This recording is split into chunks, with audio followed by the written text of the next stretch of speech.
zəng vurmağına izin veriblər. Və biz 55 gündür ki, yürüşün durumu ilə bağlı xəbərsizik.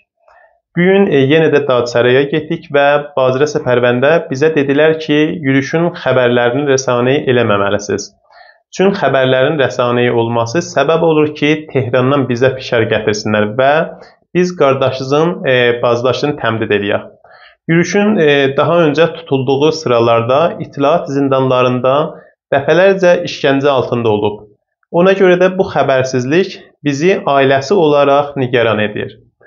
Buradan hakimiyyətə səslənirik. Hər bir zindanın ibtidai haqqıdır ki, öz durumu ilə bağlı zəng vurub və ailəsinə xəbər versin. Bu yürüşün və bizim haqqımızdır.